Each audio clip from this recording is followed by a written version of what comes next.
अजित पवारांना अनंतात विलीन होऊन 24 तासही उलटले नाहीयेत, पण काय करणार ना, मैताच्या टाळूवरचं लोणी खाण्याची आपल्या महाराष्ट्रीयांची सवय झालीये का असं कुठेतरी पाहायला मिळतंय.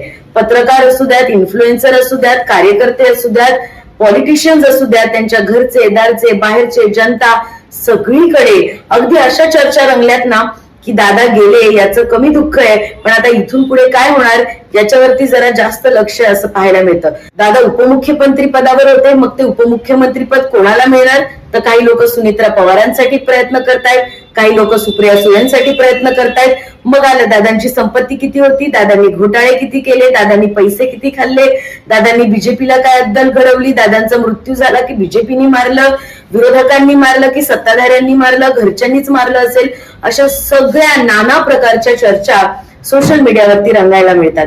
मला सांगा, तो माणूस सत्तेवर होता, त्याच्याकडे संपत्ती होती, त्याच्याकडे नाव होतं, आज अगदी अनाकलीन धक्कादायक असा मृत्यू झाला दादांचा, त्यांच्या बरोबर असलेल्या इतर 5 जणांचाही मृत्यू झाला.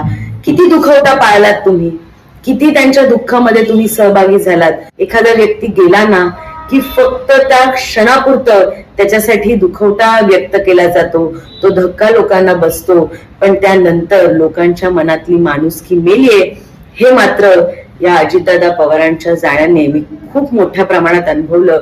व्यक्ती कितीही मोठा असो, कितीही नाव कमवलेलं असो, त्याच्याकडे किती संपत्ती असो, त्याने राजकीय किती मोठा प्रवास केला असो, हे सगळं शून्य होतं.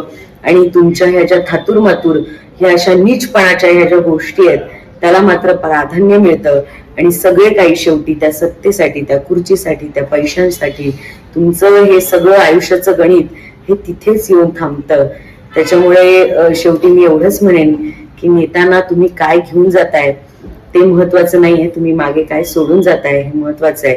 त्यामुळे दादांनी महाराष्ट्रासाठी पाहिलेला विकास कुठेतरी बोलला गेला पाहिजे. त्यांच्या स्वप्नातलं महाराष्ट्र, त्यांच्या स्वप्नातलं देश याच्यावर कुठेतरी चर्चा झाली पाहिजे आणि त्यांनी काय शिकवून गेले याच्यावर चर्चा झाली पाहिजे. पण शेवटी आपण सगळेच राजकारणात आणि या गलिच्छ राजकारणात इतके मलिन झालेलो आहोत की या सगळ्या गोष्टी अखेर अपेक्षित आहेतच. पण दादा गेले याचं खूप दुःख आहे आणि ते कायम राहील. आणि ही जी पोकळी आहे ती कधीही न भरणारी आहे यात मात्र शंका नाही.